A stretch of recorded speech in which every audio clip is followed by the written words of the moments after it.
Bom. Comer uma falsinha. Eu não como alface com lazer. Vem cá, você leu o roteiro? Li, cara. Muito bom mesmo. Criativo, usado, fácil de fazer.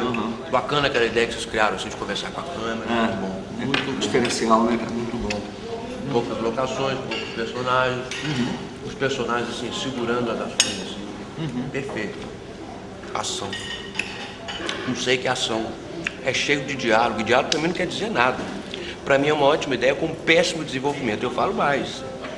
Se ele fizer esse filme, vai ser um fiasco. E daqui a pouco ele vai pedir minha câmera digital emprestada. Gastei 20 mil pra comprar a câmera. Se eu emprestar pra todo mundo, eu acabo fazendo os meus filmes. Né? Então que a gente empresta e cobra uma ninhariazinha, eles arrumam uma choradeira. Eu devia ter tido essa ideia antes. Mas tudo bem, eu acho que com ele não vai dar certo. Cara, muito boa a sua ideia. Não, que bom. Fantástica. Que bom que você gostou. Nossa, é fabuloso. Agora, eu tô com um problema, sabe?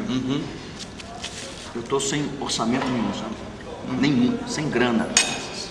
Obrigado. Eu tô precisando da ajuda dos amigos, sabe? Se você puder me emprestar a sua câmera por um dia. Um final de semana tá bom. Pode ser? Claro, cara. O maior prazer. Beleza. Assim, eu não posso te emprestar por enquanto, porque eu tenho um documentário pra terminar de fazer. Mas assim que eu terminar, tranquilo. Mas você já vai embora? Vou, que eu tenho umas coisinhas pra resolver agora à tarde.